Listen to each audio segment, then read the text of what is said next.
했어요. 기뻐하고 즐거워하라. 기뻐하고 즐거워하라. 왜? 하나님이 구원하시는 날이기 때문에 그렇다 이 말이에요. 이제 전에는 하나님이 심판하셨지만 형벌을 내리셨지만 이제는 하나님께서 어떻게 구원하신다. 이제는 하나님이 구원하신다. 그래서 하나님이 구원하시는 날에는 기뻐하고 즐거워하라. 기뻐하고 즐거워하라. 그렇게 했습니다. 제가 읽어드리겠습니다. 2장 21절에 보면은 요엘서 2장 21절 땅이여 두려워하지 말고 기뻐하며 즐거워할지어다. 2장 22절 덜 짐승들아와 두려워하지 말지어다. 덜의 풀이 싹이 나며 나무가 열매를 맺으며 무화과나무와 포도나무가 다 힘을 내는도다. 23절 시온의 자녀들아 너희는 너희 하나님 여호와로 말미암아 기뻐하며 즐거워할지어다. 그가 너희를 위하여 비를 내리시되 이른 비와 늦은 비를 주실 것이라. 24절 마당에는 밀이 가득하고 독에는 새 포도주와 기름이 넘치리로다. 아멘. 26절에는 수치를 당하지 아니하리라. 그런 말씀이 나옵니다. 수치를 내 백성이 내 자녀들이 수치를 당하지 않는다. 세상에서 그 말씀. 그래서 하나님이 구원하시는 그 날에 기뻐하고 즐거워하라. 기뻐하고 즐거워하라. 기뻐하고 즐거워하라. 그런데 우리에게 그 날이 맨날 있으면 얼마나 좋을까? 맨날 기뻐하고 즐거워하고 기뻐하고 즐거워하고 기뻐하고 즐거워하고 그러면 얼마나 좋을까? 안 그런 날도 있단 말이야. 기쁘지 않은 날도 있고 즐겁지 않는 날도 있단 말이야. 그런 싫을 때가 있다면 마음이 우울할 때도 있고 짜증날 때도 있고 귀찮고 불평이 막 나오고 그럴 때도 있단 말이야. 어제도 어떤 분한테 전화를 받았는데 32살 된 딸이 말이 32살 된 딸이 한번 갔다가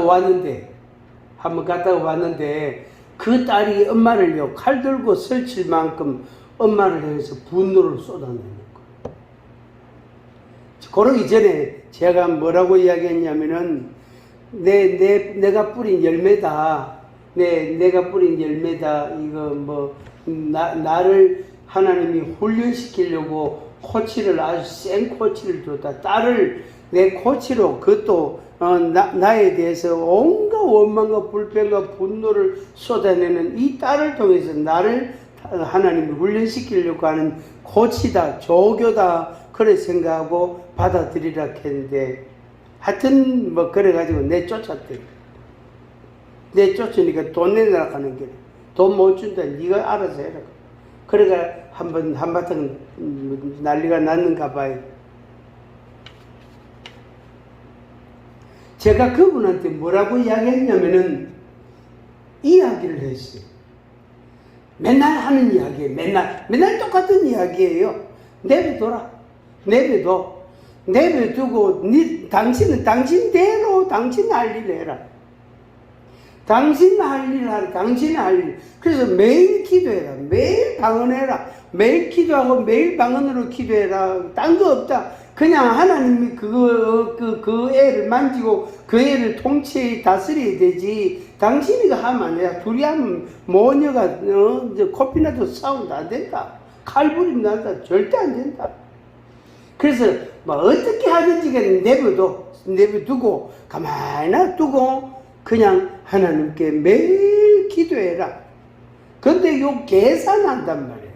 요 엄마가 요 맨날 계산하는 거. 계산하니까 자기가 생각하는 만큼 딱 하는 거예요. 쉽게 말하면 요 정도 하면 안 괜찮겠나 하는 그 기준을 나름대로 딱 정해놓고 그렇게 행동하는 거예요. 근데 딸은 그거보다 2배로 예쁘거든. 그러니까 어떻게 방어가 됩니까? 안 되지. 그러면 이제 열받으면은 저한테 전화합니다. 그래 내가 뭐라 하더는 똑같은 말 또 해요. 방법이 없어요.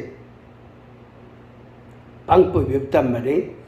하나님께서 우리에게 원하시는 것은 절대로 그거 아니에요.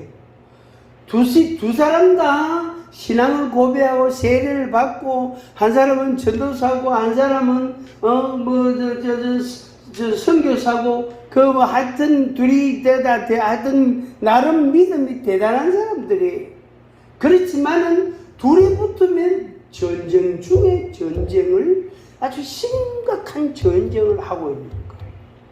하나님이 절대 원하는 모습이 아니단 말이에요. 그런데 그들에게서는 그런 일들이 일어나고 있다. 우리에게서도 그런 유사한 일들이 일어나는 거예요. 동시에 우리 마음속에, 내 마음속에서 혼자 그런 게 지었다가 부쉈다가 지었다가 부쉈다가 하루에도 집을 며칠 짓는지 몰라요.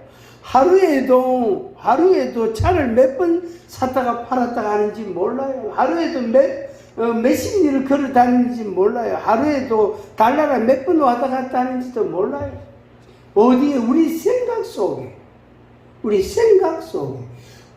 생각 속에 거기에는 경계선이 없기 때문에, 문턱이 없고 대문이 없기 때문에 누구든지 뭐든지 다 왔다 갈 수 있다. 마귀는 그걸 이용하는 거예요.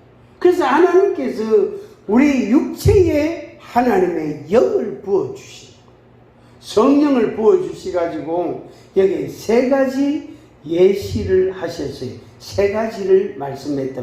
첫째가 뭐냐면은, 너희의 자녀들은 예언할 것이요.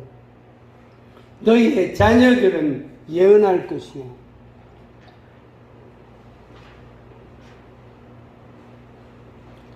자녀들은 예언해야 돼요. 자녀들은 미래가 있어야 돼요. 자녀들은 미래가 있어야 돼요.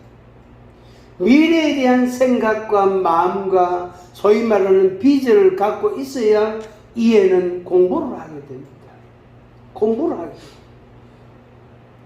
그 연예인 가운데 유명한 사람, 우리나라에서 유명한 사람, 유재석 씨하고 박진영이라는 이 사람, 엔터테인먼트 기업 업체를 운영하는 아주 대단한 인물인데, 우리 한국 예술계에서는 두 사람이 대화하는 그 한 토막이 있어요. 뭐냐면은, 하기 싫은 것도 계속 해야 된다. 하기 싫은 거 계속 해야 된다. 열매가 안 나오는데도 막 계속 해야 된다. 계속 해라. 계속 해야 된다. 그걸 몇십 년 해야 된다.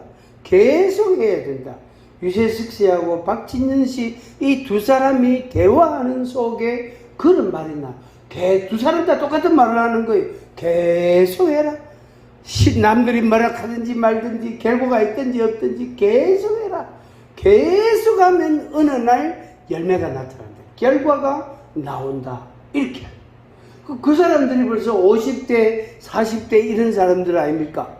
그 사람들은 조맨할 때 초등학교, 중학생 그때부터 했단 말이야. 적어도 30년 이상 했다. 유재석 같은 경우도 무명 시절이 있었잖아요. 그때 몸무가 자기가 비승 말랐대. 그때 몸무 가지고 한창 뭐 해야 될지 몸무 가지고 자기가 마른 그런 체형이 됐다 하면서 그런 표현도 하더라고요. 그 사람들이 30년, 40년을 계속 한 가지 일을 했다는 거예요. 계속 했다는 거예요. 그래서 그 사람들이 젊은이들 만나면은 계속 예언하는 거예요. 예언하는 거예요. 뭐랄까 합니까? 해봐라. 잘한다. 할 수 있다. 될 거다. 네 꿈을 가지라. 계속 이야기하는 거예요. 그 아는요, 그 말만 듣고 계속 훈련하는 거예요. 막 그냥 몸에 땀이 범벅이 되도록 몇 시간씩 훈련하고 집에 와서 자고, 또 그 다음날 또 똑같은 훈련을요, 반복해서 훈련한단 말이에요. 그 박진희 씨 같은 경우는 이게 백댄서라 그럽니까? 그거 한 작품 만들어 내려면은 연습을요, 전부터 더 시킨대요. 한 달도 더 시킨대요. 하루에도 몇 번씩 반복시킨대요.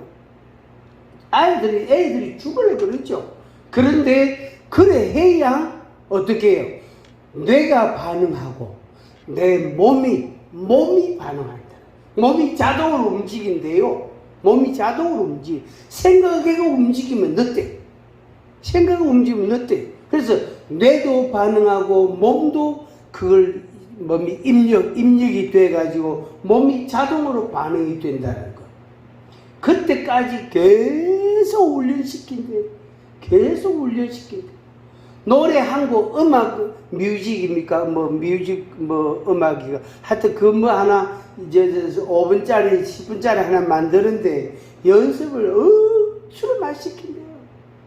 자기도 그 연습을 같이 해야 되니까. 자기 얼굴이 나오니까. 연습하면 그냥 몸이 엉망진창이 된대요. 이게 바로 예언이에요, 예언이에요. 우리의 자녀들에게 어떻게 해요? 예언한단 말이에요. 그런데 그 자녀들이 하나님의 성령을 받아서 자기가 자기에게 예언을 하는 거예요. 내가 이렇게 해보자. 이거 하면 결과가 나온다. 5년 하자. 이거 10년 하자. 이거 20년 해보자. 내가 몇 살 때 되면 분명히 뭔가 결과를 볼 것이다. 그런 이제 예언을 하는 거예요. 예언. 그 젊은이들이 읽는 책 중에 이런 책이 있단 말이에요. 30이 되면 내가 무엇이 될 줄 알았다. 그런 책이 있어요. 30이 되면 내가 뭔가 될 줄 알았다 하는 책이 있어요. 그래서 그 책을 대조하면 훑어보니까 내용은 별 내용 없는데 제목이 마음에 들어요. 제목이. 그렇지. 예를 들어 10살부터 하면 20년을 하잖아. 한 가지 일을 위해서 20년간 열심히 하면 반드시 결과는 나옵니다. 반드시 나옵니다. 그래서 자기가 자기에게 예언을 하는 거예요. 그런데 그냥 자기 몸을 보고 자기 형편을 보고 자기 상황을 보고 자기 얼굴을 보면은 절대로 예언이 안 나와요. 기대치가 없단 말이에요. 그런데 하나님의 영이 그 아이에게 딱 임하면 그 아이가 예언이 딱 나오는 거예요. 그 아이가 자기를 사랑하고 축복하는 말이 입에서 막 튀어나오는 거예요. 그게 바로 뭐냐? 그 아이의 원동력이 되는 거예요. 그 아이를 움직이게 하는 힘이 된다. 그 아이가 일어나게 하는, 그 아이가 추워도 더워도 땀이 나도 막 벌벌 떨어가면서도 그걸 하게 되는 그 동력이 어디에서 나오느냐? 바로 거기서 나온단 말이에요. 하나님의 영이 그에게 임하니까 그가 자기를 축복하고 자기를 사랑하고 자기를 위한 메시지가 나오는 거예요. 이게 예언입니다. 자녀들은 예언할 것이요. 젊은이들은 환상을 보고, 보다 수준이 좀 높아요. 젊은이들은 눈으로 봐야 돼요. 젊은이들. 그래서 젊을 때 여행을 몇 번 다니면서 그걸 봐야 돼요. 어느 나라 가니까 이런 게 있더라. 어느 나라 가니까 이런 게 있더라. 어느 나라 가니까 이런 게 있더라. 그 중에 한 가지를 자기가 이제 채택을 내가 자기 마음에 딱 결심을 하고 내가 이걸 만들 거다. 내가 이렇게 할 거다. 그러면 이제 그게 뭐지요? 환상이 되는 거예요. 자기 눈으로 봤다 아닙니까? 환상이 되는 거예요. 환상. 단순한 환상이 아니고 예언적 환상이 되는 거예요. 미래에 10년 후에 자기, 15년 후에 자기를 내다보고 그렇게 노력하고 힘쓰게 되는 겁니다. 너희의 젊은이들은 환상을 보고 너희의 늙은이들은 꿈을 꾸리라. 70만 넘어가면 모든 게 평준화랍니다. 70만 되면은 모든 게 똑같아요. 지식도, 건강도, 무슨 치아도, 걸음걸이도, 무슨 사고도, 하여튼 그 사람 가진 돈도, 모든 게 똑같아요. 그렇게 된대요. 그렇게 된대요. 그때 하루 5끼 먹을 수 있나? 돈 많다고? 안 돼요. 근데 돈 쓸 일이 뭐 있나? 옷은 입는 거 입으면 되지. 옷 사입는다고 그거 별로 누가 봐주나? 한 번, 두 번 입고 그러면 끝이다. 그래서 아무도 안 봐준단 말이에요. 이제 70 넘은 할매가 옷 100만짜리 사입었다고 보고, 와, 대단합니다. 한 번으로 끝. 한 번으로 끝이지. 그것도 누가 찾고 그런 사람 아무도 없어요. 그런데 늙은이들은, 여기에 늙은이는 최소한 요즘으로 말하면 70 이상을 말합니다. 80 이상을 늙은이란 말이에요. 요새는 60대면 노인이 아니에요. 노인이 아니에요. 한갑, 진갑, 요새는 그 말이 없어요. 쑥 들어가버렸어요. 70도 건너뛰는 경우가 많대요. 80대야 이제 어른, 노인 대접을 좀 받는 것. 노인 대접을. 이제 그런 시대단 말이에요. 늙은이들은 뭘 꾼다? 꿈을 꾼다. 노인들에게 없는 게 꿈이에요. 노인들에게, 우리 젊은이들에게 있는 거 다 있습니다. 똑같이 있습니다. 없는 거 하나도 다 있어. 오히려 우리보다 돈은 더 많대요. 노인들이. 왜? 받아가지고 안 쓰니까, 안 쓰고 차곡차곡 모으니까 돈은 우리보다 더 많대요. 그런데 이 노인들에게 없는 거, 우리에게는 있는데 그들에게는 없는 게 뭐냐면 꿈이에요. 그분들에게는 꿈이 없어요. 꿈이 없어. 그냥 하루 세끼 밥 먹는 걸로 만족하는. 그 입은 옷으로 만족하는. 더 이상 없어요. 더 이상 없단 말이에요. 그런데 우리는 뭐가 있지요? 꿈이 있잖아요. 그래서 하나님의 영이 우리에게 임하면 우리는 변화된 삶을 살게 되고, 노인들에게 임해도 이 노인들도 꿈을 가지고 움직이기 시작하는 거예요. 사실 내 주일 오후에 오시는 분들한테